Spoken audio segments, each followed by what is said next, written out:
Hello everyone, this is Adam for RealHomeRecording.com. Let's check out a bass amp / cabinet plugin that you may not have heard of, but is getting rave reviews on Gear Sluts. Almost over a year after the plugin was released. Guys have been talking about this thing. I had to check it out for myself. It's called Kuassa Cerberus bass amp something. I don't know what the rest says. Okay, just bass amp. Cool. And yeah, you're gonna hear that because this is the demo version. You can buy it for $49 plus value added tax because I believe this is an Indian company. And they have that lameness over there. Anyway, let's listen to it.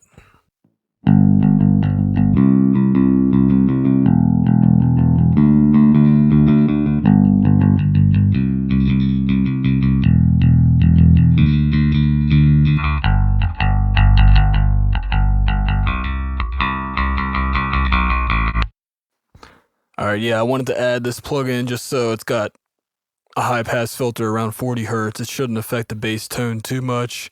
And on ozone, I just have it so it's not overloading the recorder. Alright, back to the plugin. I'm going to keep flipping through the presets.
And I want to compare it to my current favorite, which is Amplitube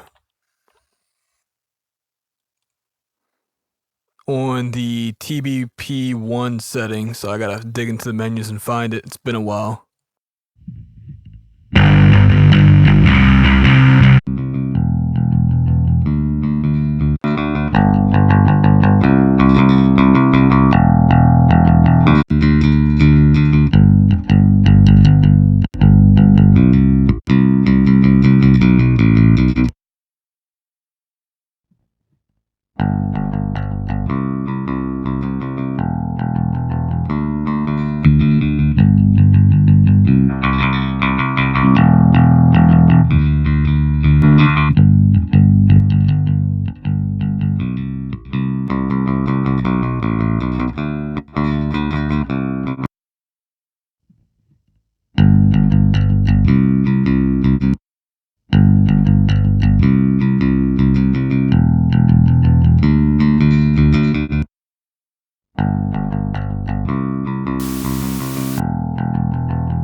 This level 43 preset was actually my favorite one that when I was messing with this last night.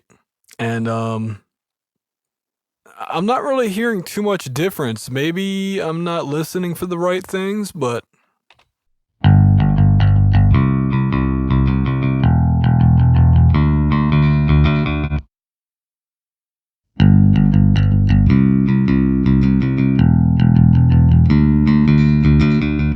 now that was a difference, obviously. I'm hearing a little bit more definition in the string plucks. And one thing I do like about Kuasa is the fact that their overdriven sounds sound like a legitimate bass amp. I can't say the same about Amplitube.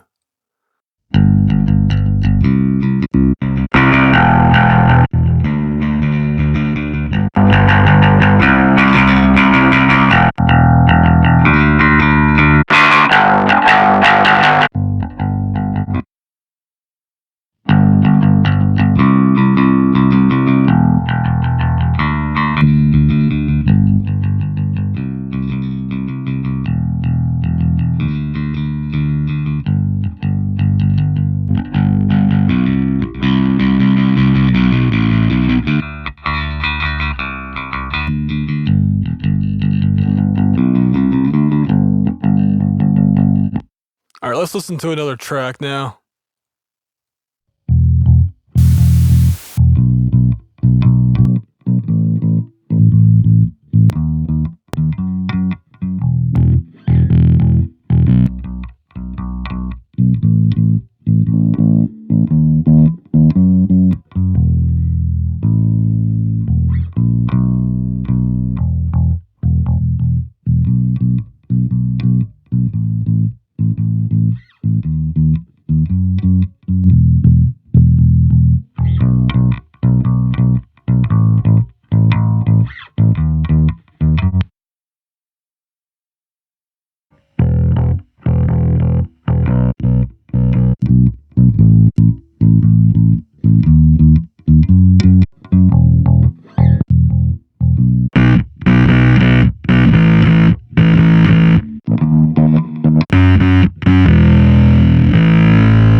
I mean, there's nothing wrong with Kuasa. I'm just not hearing the huge difference that a lot of people are raving about. You know, like I said, there's really not much wrong with Amplitube.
Okay, guys, I just tested out Kuasa versus Amplitube for about another half hour, and I've come to the conclusion, two conclusions.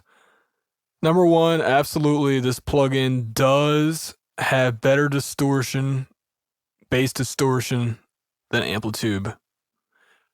It also has a little bit better definition. Do I think these two things are worth it? Not for me. If I was new, this is a good package of sounds for bass.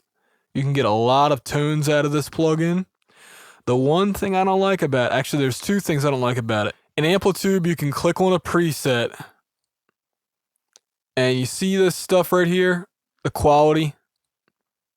See how I turned it to low?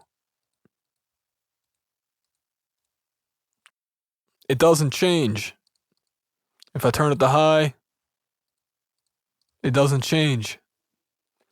In Kuassa, the high quality button's right here. Watch what happens when I change the preset. It goes away. I don't like that.